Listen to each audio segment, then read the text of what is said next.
Haleluya, haleluya saudara-saudara yang diberkati Tuhan. Hari ini saya ingin mengajak saudara belajar dari Daud dalam Mazmur pasal yang ke-26 ayat yang 1 sampai ayat yang ketiga. Daud berkata begini, "Berilah keadilan kepadaku ya Tuhan, sebab aku telah hidup dalam ketulusan. Kepada Tuhan aku percaya dengan tidak ragu-ragu. Ujilah aku ya Tuhan dan cobalah aku. Selidikilah batinku dan hatiku, sebab mataku tertuju pada kasih setiamu dan aku hidup dalam kebenaranmu." Saudara-saudara, saya ingat waktu kurang lebih 20-30 tahun yang lalu itu ada satu pujian yang sering dinyanyikan digarap oleh pendeta Niko. Ujilah aku Tuhan, cobalah aku Tuhan. Diangkat dari Mazmur ini. Saudara, minta diuji oleh Tuhan itu bukan berarti sombong, seperti orang sudah siap diuji. Tapi kita adalah murid Tuhan. Kalau murid tidak pernah diuji, maka dia tidak akan pernah naik kelas. Kalau anak kecil, memang dia suka kalau menghindari ujian.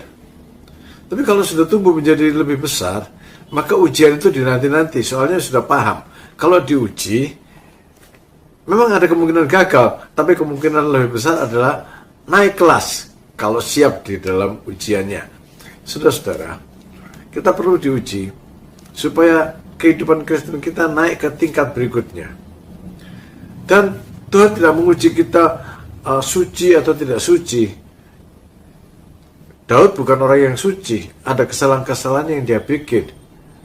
Tapi yang Daud minta adalah supaya Tuhan menguji ketulusan hatinya.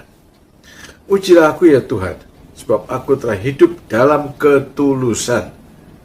Orang yang tulus percayanya bulat, sebab kepada Tuhan aku percaya dengan tidak ragu-ragu. Percaya bulat, orang yang tulus hatinya itu terhadap Tuhan, hanya ada Tuhan dalam hatinya. Dia tidak pernah pikirkan alternatif lain untuk dipercayai. Dia tidak pernah berpikir yang lain. Dan saudara-saudara, dia tidak merencanakan untuk, ya kalau Tuhan tidak menjawab, ya nantilah saya ada alternatif lain. Atau ada orang yang bilang, lawang Tuhan tidak menjawab.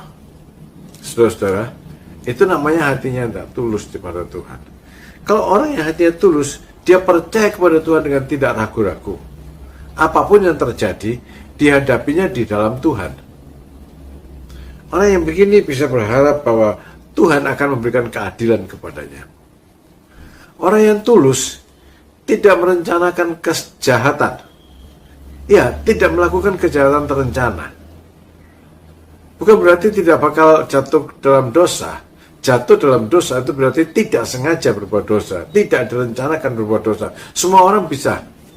Tapi merencanakan dosa itu adalah hal yang tidak tulus.